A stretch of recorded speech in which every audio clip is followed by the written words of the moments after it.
data for us, but Python interpreter automatically identifies the type of data for us.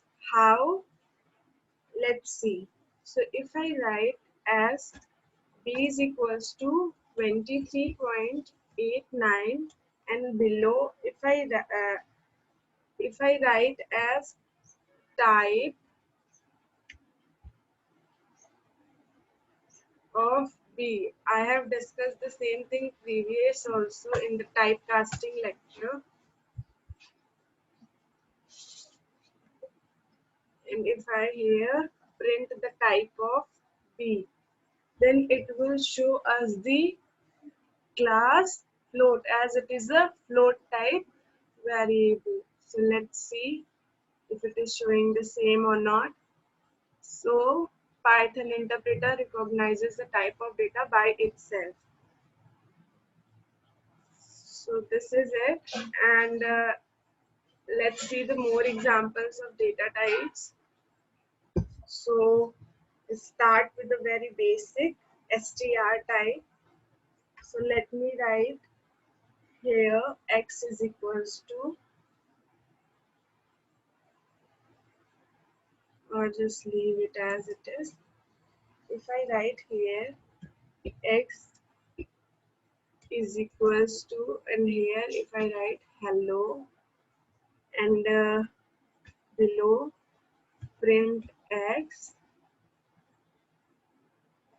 sorry, it's capital, print x and print type of x.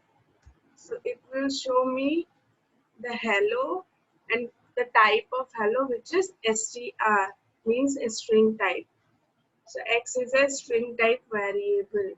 Now if I close it, and now if I run the same program, it will show me hello and class str. In the same way, if we write another example of data type in such a manner, like we have seen the example for float, we have seen the example for int, let us see the example for int. So in the same way, if I run it, it will show me in this way, 20 in class int. So Python automatically recognizes the type of data for us. So here there is one more data type, that is complex. So now if I run this, it will show us as 1J. So today we will be discussing about all the types of data type, so that it will be easy for us when we learn about them separately. So one thing in the Python is list, in which we use square brackets, and in all square brackets we write some items. So these are items as apple, orange, banana. You can write any type of value, not necessary to write a string value only. Now if I run it, it will show me the list as the type of data. So like this. Next is tuple. So how tuple is denoted? In the same way, but tuple uses parenthesis. So tuple uses parenthesis. Now if I run it, it will show me the data type as tuple. Next is range. These are all the data types of Python language. So what is range? Range actually एक keyword होता है.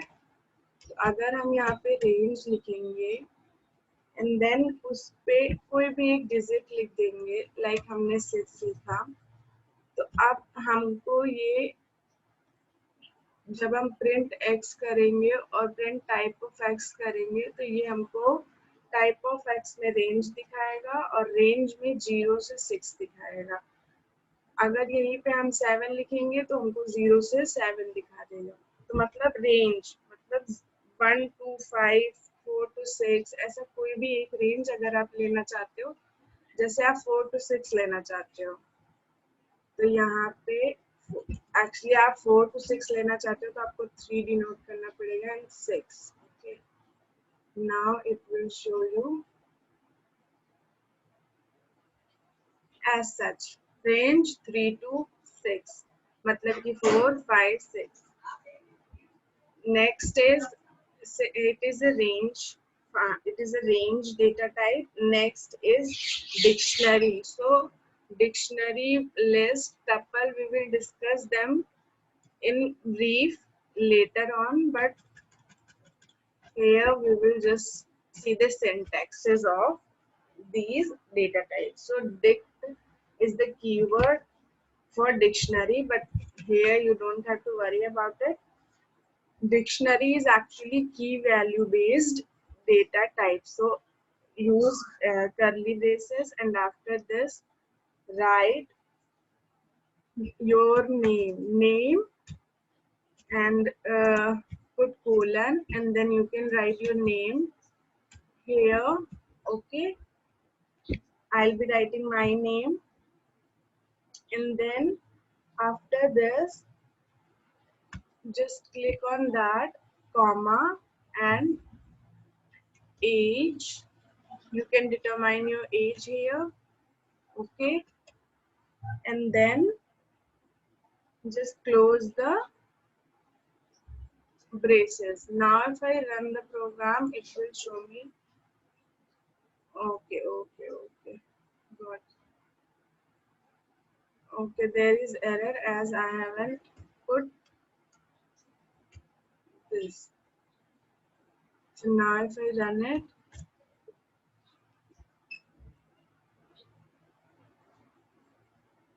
I think I have done some mistake here. Let me check.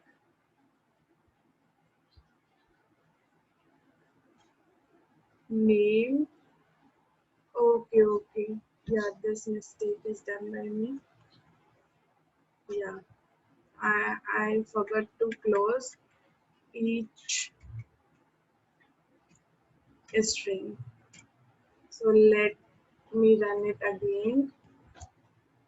And yes, like this, it will show you the class as dict. Dict is the keyword for dictionary. So next is set and frozen set. So set you have studied in maths also. So in the same way, if I use curly braces and if I delete the values of keys in the dictionary, so it will work as a dictionary for us. So let me run it. So it is a set, age, name and class set. So it is now as a worked as a set. If we denote the values to these keys, name and age, it will work as dictionary. But if we delete these values, it will be worked as set that we have studied in maths also.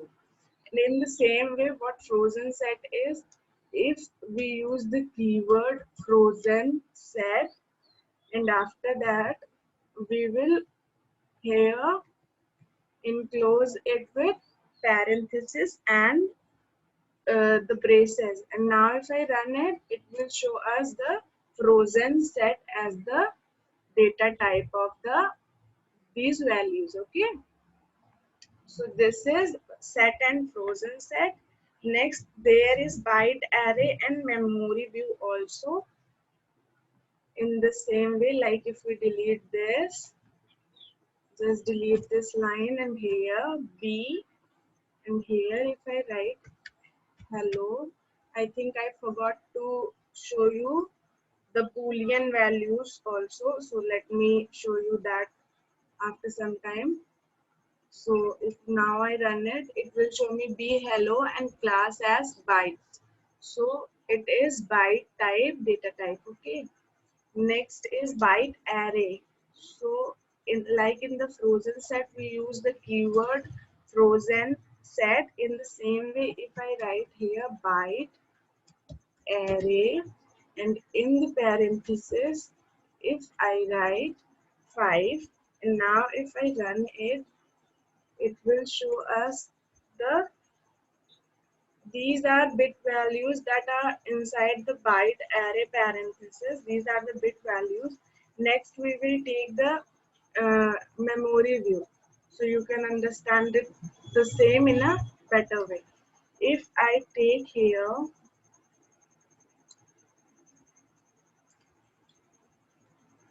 memory view, and after this, if I write bytes, and here if I write, now if I run it, it will show me the class as memory view, and you will see that memory at, and here is some location. So these locations are different in your systems and are different in my systems, as these are the locations of memory that they are denoting. Okay, so next is, we will discuss them one by one later on.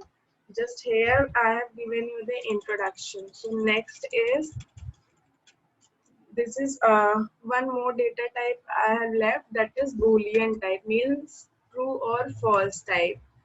So make sure to write the T or F of true or false in a capital, otherwise it will give you the error. So now if I run the program, it will show me the type as bool, and the X where the value we have assigned true is printed as true. So this is all about data types and the type of data types. So we will discuss the numbers tomorrow. So thank you everyone.